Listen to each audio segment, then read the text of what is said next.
Vocês já ouviram falar nos termos revolução cultural, marxismo cultural, estratégia gramscista? Vocês já ouviram falar nesses termos? Pois é, todos eles foram preconizados pela mesma pessoa, que foi Antônio Gramsci. Quem foi Antônio Gramsci? Antônio Gramsci, ele foi o fundador do Partido Comunista Italiano. Ele percebeu que no tempo do comunismo, por volta de 1917, com a tomada do poder pelos comunistas na Rússia e depois, em seguida, na China, com a Revolução Maoísta, ele percebeu que nos países ocidentais aquela mesma estratégia marxista-leninista não iria obter êxito por causa de diversos aspectos, porque a população ocidental era bastante religiosa na época. O cristianismo estava em praticamente todos os lugares. E para você que não sabe, o maior inimigo do comunismo não é o capitalismo, é sim o cristianismo. É o maior inimigo do comunismo. Sempre foi, para quem não sabe. E daí ele percebeu que com essas estratégias não iria dar certo nesses países. Então ele desenvolveu uma estratégia que logo depois foi chamada, como eu disse no início, de a estratégia de tomada de poder gramscista. E nela consistia o quê?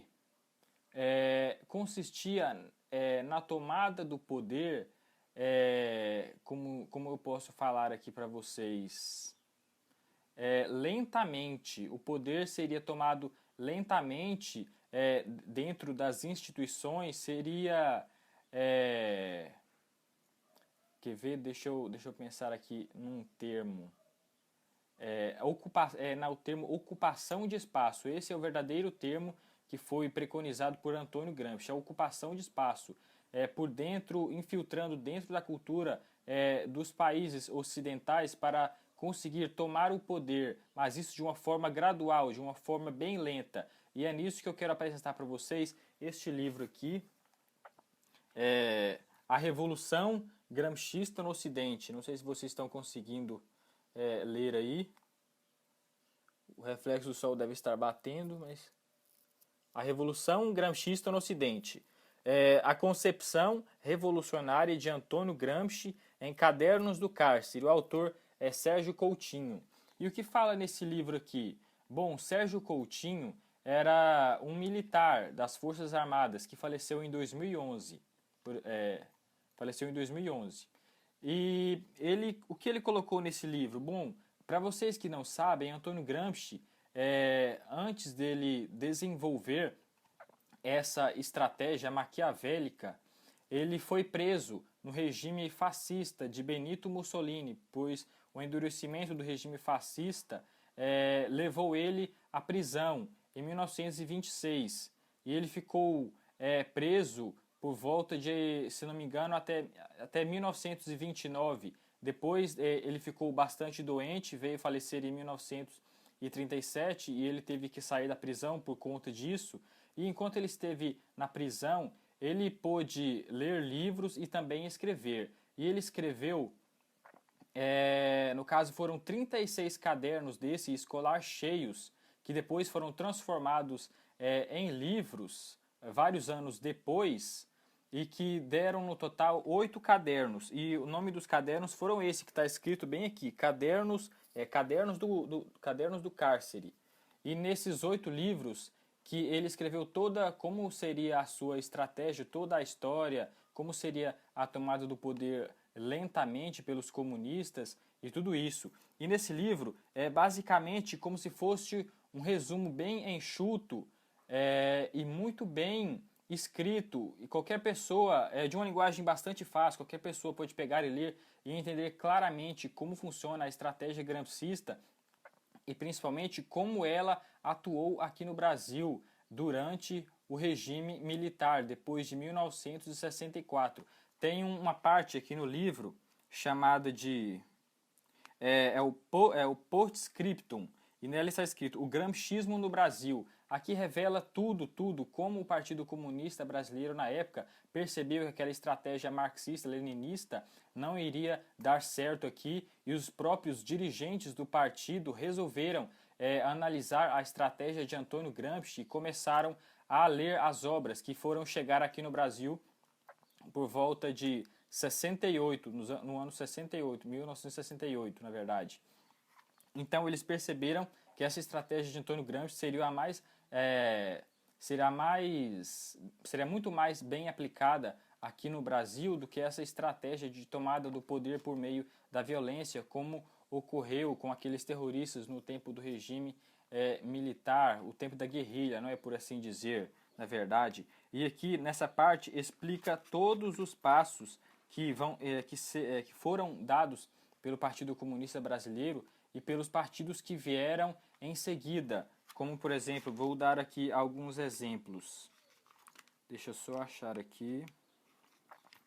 Aqui fala, aqui mostra um quadro, como se fosse um quadro comparativo aqui entre a esquerda revolucionária, a esquerda reformista, esquerda clerical e esquerda populista. E todos os partidos de esquerda, a maioria deles está aqui nesse quadro, que está na página 108 aqui deste livro. E aqui mostra tudinho quais são os partidos que se denominam marxista-leninista, anarquista, campesina. No caso, no campesina não é o partido político, e sim o MST, não, o Movimento dos Sem Terras.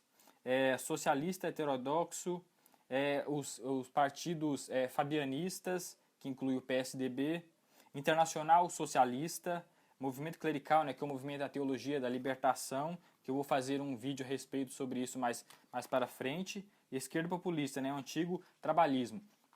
E aqui explica de uma forma fenomenal como isso se deu no Brasil, nessa tomada do poder, entrando por meio da cultura, colocando agentes de influência dentro de escolas, dentro de igrejas, dentro de universidades, dentro do meio público todo, dentro do poder mesmo, ocupando cargos públicos, sejam prefeituras, seja também dentro dos congressos, das câmaras, senados, no meio judiciário, tudo isso daí são colocados agentes de influência, os próprios comunistas, para desvirtuar todo aquele movimento, todas aquelas pessoas que lá trabalham, para conseguir fazer com que as pessoas no final se tornassem socialistas sem ao menos saber. É o prático poder, como ele diz aqui, é o poder onipresente e invisível. Como assim invisível? Bom, é invisível porque as pessoas elas não percebem que isso vem acontecendo durante muitas décadas mesmo. Então, por isso que se fala invisível. Por isso que aqui no livro se fala que no final, né, como eu disse um tempo atrás, no final as pessoas serão socialistas sem ao menos saber. E nesse livro aqui explica de uma forma bastante clara e coesa tudo o que se passou aqui no Brasil. Por que vocês acham que as universidades e escolas estão tomadas por esses movimentos de esquerda, seja UBS, UJS, UNE? Por que vocês acham isso? Antônio Gramsci, estratégia de Antônio Gramsci. Por que vocês acham também que o projeto de lei do Escola Sem Partido está sendo pressionado tão fortemente por professores de esquerda, por esses partidos de extrema esquerda aqui no Brasil? Por que você acha que está tendo tanta pressão para que essa lei não passe de forma alguma? É porque aquilo, o projeto Escola Sem Partido, ele ataca diretamente a instituição, porque retirar somente os cabeças do poder, isso não adianta nada, não abala em nada a base do poder. A base é aquilo, como se diz, se você retirando a cabeça, o corpo, ele fica intacto e basta colocar outra pessoa para ocupar o cargo. Os cabeças não são praticamente nada, mas o que manda mesmo é a base, é o corpo. Por isso que atacando a instituição é muito mais eficiente do que tirar somente uma pessoa dali, do governo, outra de uma prefeitura. É muito mais importante nesses aspectos aí, ó. Um aluno conservador, tomando o DCE, obtendo, né, sendo presidente do DCE de uma universidade, é muito mais importante do que retirar um político comunista dos altos cargos do Congresso Nacional e por aí vai, etc. Então, eu não posso ficar falando isso o tempo todo, senão o vídeo vai ficar longo demais. Então, eu gostaria que vocês comprassem esse livro.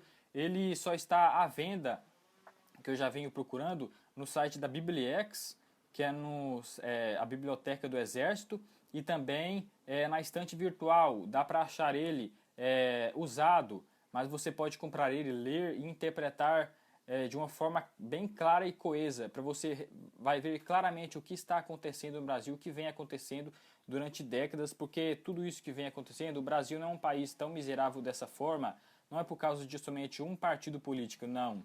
É uma estratégia gigantesca, esquerdista, comunista, de tomada do poder e desvirtuamento da população que ocasionou tudo isso que nós vemos aqui no Brasil, beleza?